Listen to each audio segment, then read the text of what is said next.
Pratica di Mare, Italy, Reuters. The United Nations began bringing African refugees to Italy from Libya on Friday, evacuating them from detention centers whose conditions have been condemned by humanitarian groups as inhumane.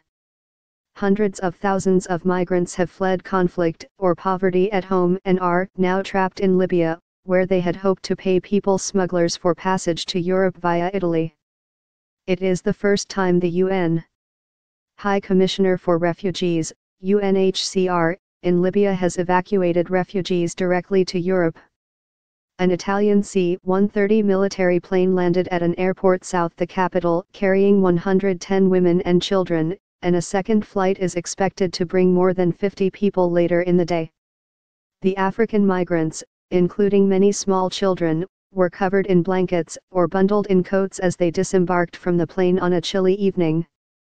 "We really hope other countries will follow the same path," Vincent Cochetel, UNHCR's special envoy for the Central Mediterranean, said in a statement after the first plane arrived.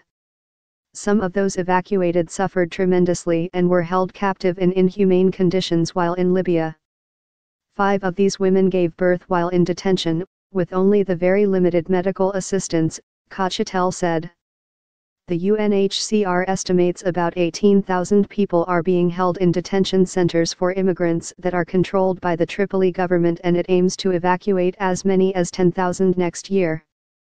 Italy's Catholic Church will house many of the new arrivals in shelters across the country, church charity Caritas said, as the migrants from Eritrea, Ethiopia, Somalia, and Yemen go through the country's asylum request process.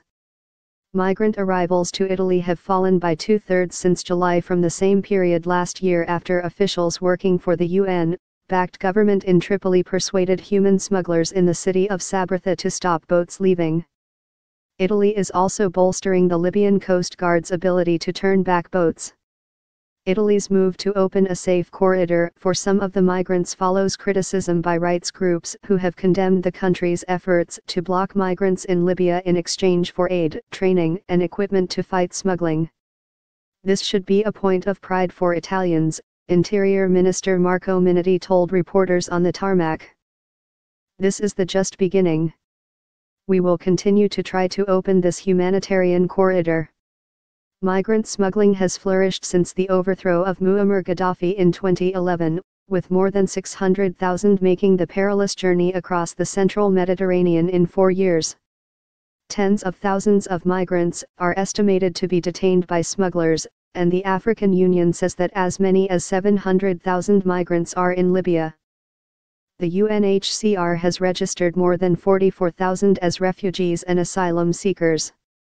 The UNHCR classifies Friday's arrivals as vulnerable refugees, which means they are children, victims of abuse, women, the elderly, or have disabilities.